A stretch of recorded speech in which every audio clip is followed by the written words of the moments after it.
అలా ఊరుకున్నాయి కొద్దిగా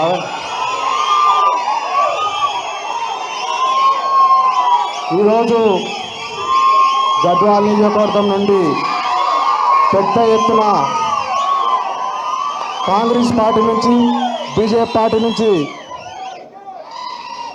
కాంగ్రెస్ పార్టీ మండల పార్టీ అధ్యక్షులు కేటితోటి దరూర్ వారు, మరి మాజీ సర్పంచులు, మాజీ ఎంపీటీసీలు, సింగల్ విండో డైరెక్టర్లు పెద్ద ఎత్తున వచ్చి ఈరోజు మనలందరి పార్టీలో చేర్చుకోవడానికి వచ్చిన మన అన్న, నా భవిష్యత్ నాయకుడు, TRS party working president KT Ramanna గారికి నా పాదాభివందనం చేస్తూ, అదేవిధంగా మాజీ మంత్రి వాళ్ళు నిరంజన్ రెడ్డి గారు,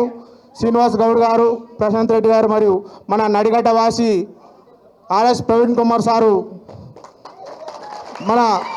ఉమ్మడి మహబూబ్నగర్ జిల్లా మన మాజీ పార్లమెంట్ సభ్యులు రావుల చంద్రశేఖర్ రెడ్డి సార్ గారు,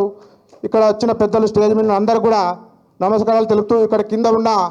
మా గద్వాల నియోజకవర్గ పార్టీ ముఖ్య నాయకులు, కార్యకర్తలకు అందరూ కూడా ఇంత పెద్ద ఎత్తున అన్న మొన్న మధ్యాహ్నం చెప్తే ఒక్క రోజులో దాదాపు 1000-1100 మంది ఒక్క రోజులో ఫోన్ల ద్వారా వచ్చినారు. మీకు అందరూ కూడా ధన్యవాదాలు తెలుపుతూ, ఈరోజు అన్న మేము కూడా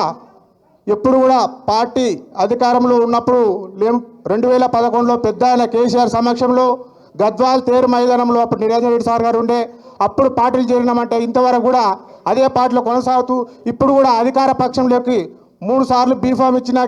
బండ్ల కృష్ణమోహన్ రెడ్డి తల్లి లాంటి పార్టీని వదిలి ఈరోజు పోయి ఆయన అపాస పాలవుతున్నాడు. కానీ ఆయన ఎక్కడ ఈరోజు గద్వాల తాలూకులో తిరిగితే ఆయన ఎవరు పట్టించుకునేటోడు కూడా లేడని కూడా మీకు చెప్తున్నా. ఈరోజు అటువంటి నాయకుడి గురించి మనకు చెప్పాల్సిన అవసరం కూడా లేదు. మనం ఈరోజు ఎప్పుడు ఎలక్షన్లు స్థానికైనా ఉప ఎన్నికలైనా ఏ వచ్చినా గులాబీ జెండా గద్వాల్లో ఎగరేస్తామని ఘంటాపథంగా చెప్తున్నాం. అదేవిధంగా ఇప్పుడు